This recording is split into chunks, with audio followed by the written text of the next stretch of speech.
grandmotherly landlady is the prime suspect as Sacramento police began the gruesome task of digging up the side yard of an apartment house. Dorothea Montalvo Puente was questioned Friday after the first body was found, but later released. People moved into Dorothea's place, and then they disappeared. Yet, nobody said anything about their disappearance. Dorothea Puente was considered like a Mother Teresa. I found it hard to accept that this friend of mine was a mass murderer. She looked like the woman next door, or anybody's grandmother. She definitely didn't look like a serial killer. Are there any other bodies? I haven't killed anyone. My conscience is not bothering me, but I have nothing to hide. I'm an old lady. Dorothea Puente was born on January 9, 1929, to Trudy May and Jesse James Gray, both of whom were alcoholics. She was abused and neglected until she was 8, when she was sent to an orphanage after both her parents died. In 1945, Dorothea married Fred McFall, but he left her in 1948 and she resorted to check forgery to make money. She spent a year in jail and shortly after married Axel Johansson. They were together for 14 years, and during this time, Dorothea spent time in and out of jail. After their divorce, she was married 2 more times, but both lasted less than 2 years. Throughout her past, Dorothea was known to make up wild fantasies and lied constantly about her childhood. Her murders began after 1981 when she began renting an apartment in downtown Sacramento. In the backyard of this Victorian-era boarding house, it was a grim weekend. Police found 5 corpses, and they believe that when their search resumes, more bodies will be unearthed. How are you doing today? I'm good, Paul. How are you? I'm doing great, Dorothy. So, where did your killing start? So my friend Ruth Minor rented a room in my apartment. I needed money, so I made her overdose on codeine and Tylenol. The best part is, I was able to get away with it.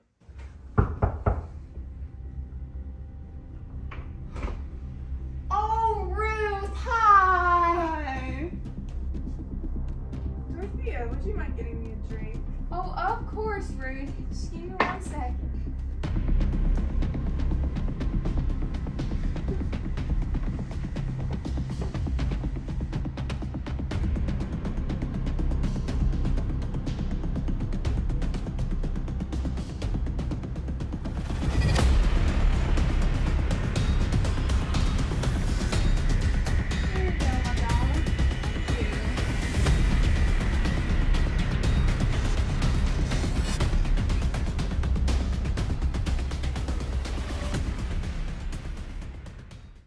Wow, so you've always been killing people for money? Yup. Before the boarding house killings, what was something you were really proud of? Oh, I killed my boyfriend. His name was Everson Gilmouth. I was in prison for drugging some old man. I think his name was Malcolm McKenzie. Anyway, Everson and I were pen pals while I was in prison. Now here's the best part. After I killed Gilmouth, I hired a handyman to work on my house. After that, I got him to build me a box to dump Gilmouth's mouth in. I then got him to take me to a riverbank where I dumped the box. I let the handyman take Gilmouth's car. Why did you kill him? Why do you think? I needed money. I never really liked it. So, man, what else you need me to do for you?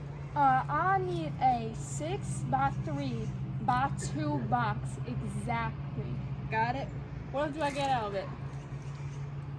I can offer you about $800. What else?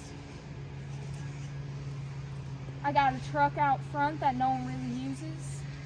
All right, I'll take that.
your boarding house killing start? From what I remember, I took a homeless man in named Chief, and he did handiwork for me.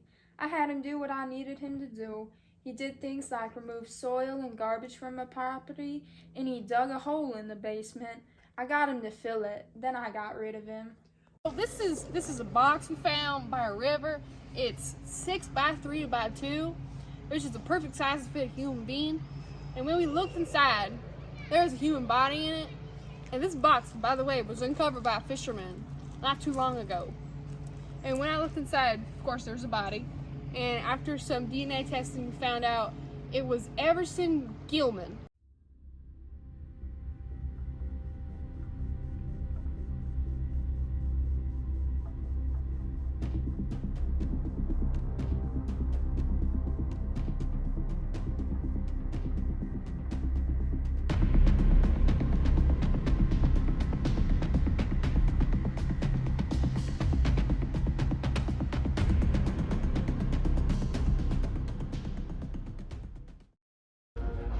When I came into the kitchen area, I found a large manila envelope.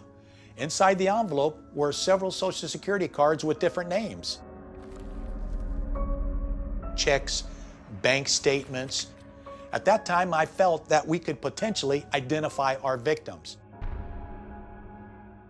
So earlier today, I got called to this boarding home here because one of Dorothea's tenants had been reported missing, and this tenant has schizophrenia and is disabled. So I was called in to go check out the property, and I noticed some disturbed soil. I was a little concerned, you know. So I asked Dorothea, "Hey Dorothea, do you got a shovel?" And she's like, "Yeah, I got a shovel. I'll go get you a shovel." And so we uncovered some bodies, as you can see. There's about 7 of them. And then after she gave me the shovel, she was like, "Is it all right if I go get coffee?" And I was like, "Yeah, you go get yourself some coffee." That was 6 hours ago.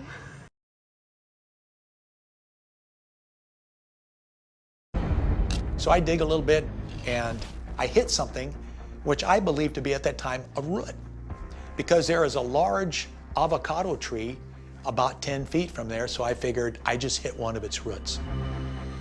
And I'm banging and banging and banging on this, what I think to be a tree root, trying to cut it in half, but it won't break. You know, I decide that's not gonna do any good, and I started pulling. And finally, it broke loose. I looked down, and in my hand, I'm looking at it, and I know right away, this is not a tree wood. I had enough knowledge to know that this is a human bone, and it looks like a leg bone, a femur bone. Police have launched a nationwide search for the boarding house manager, Dorothea Montalvo Puente. Hi, what's your name? Hi, I'm Mary. What's your name? My name's Bob. Oh, nice to meet you, Bob. Nice to meet you too, Mary. I'm gonna go use the ladies' room. Just give me a second. All right.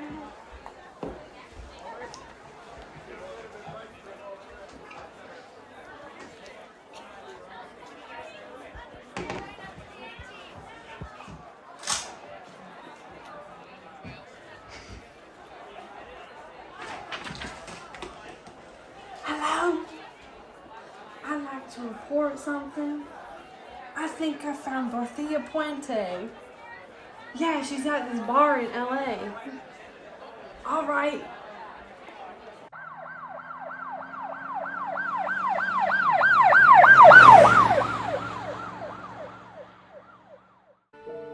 Dorothea is a very complicated person.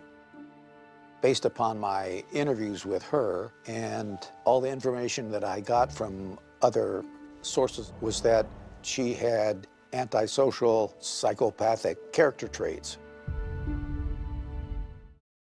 Dorothea Puente was charged with first-degree murder, and she was put in prison for life with no parole. And March 27th, 2011, she died at 82 of natural causes.